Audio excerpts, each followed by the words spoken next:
Okay,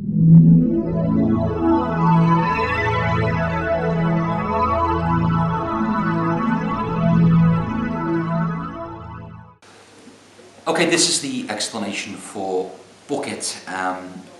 Once again, we use the principle of the one-head system and a force. It's nice to get away from card tricks, and this is the type of trick that you can carry around. You've got a little paper bag, you can do this trick, and it's very, very effective. Basically, someone thinks of a word, and somebody thinks of an author, and you're able to glean the information using the one-head system. The force comes from the book. Now, this is a gimmick book. More experienced guys out there will know about the Larry Becker flashback books. And just to explain, if I go through the book like this, when they stop and look at a word here, court there, C-O-U-R-T, the exact same word is on the opposite page, second in. So they're looking at the word increase, because I can see on the opposite page the word increase, second word in. Now, yes, it's a gimmick book, and you can get hold of these from any magic dealer, but you can do an effective version of this trick with any paperback. I'll try and explain that force in a second. In this case, and it's hard to believe that this works, but it actually does. In fact, one magician and one mentalist did this on national television a couple of years ago. To a very well-known personality. And what you turn the book this way. Now this time, obviously you're looking away here, but really you're going to be looking back here. You do the same sort of, I'm just going to go through the book and say, would you say stop anywhere? When they stop, I actually am looking at the first word on the opposite page. The word is evening.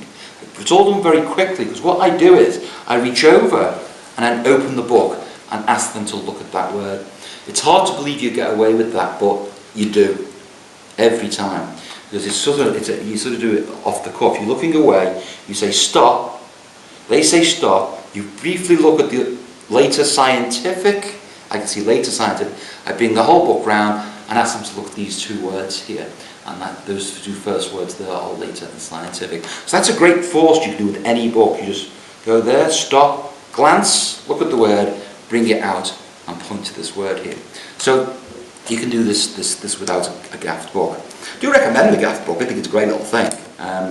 Carry around with you. You can just in itself, on a walk around situation, you can just say stop and look at this word, and then you're done. You know the word. So that's how you get the word. Using the Becker version, I go through. Please say stop. They stop. I say, could you remember this word? Now the word is becoming. Is it the second word in there? And then I throw the book away. And so we'll get back to that word in a minute. I must sort of step back a bit here, wind back a bit, because at the beginning I've got two spectators. One is picking the word, and the other one is going to think of their favourite author, or any author that interests them. So that's the premise. You say, could you think of an author, please? And would you think of a word? I'd say we'll take a word from the book. Okay. Now later on, they just sort of remember they thought of a word. But really, you know what word they thought of, usually with the book. So you do this. Let's say the word is curiously, because I just saw the word curiously. Now they don't know that I know that word. So I say to this person, are you thinking of an author? And they say yes. And I say, well, I'll tell you what, I'm going to try and have a go at this, guess at this. You got it, folks.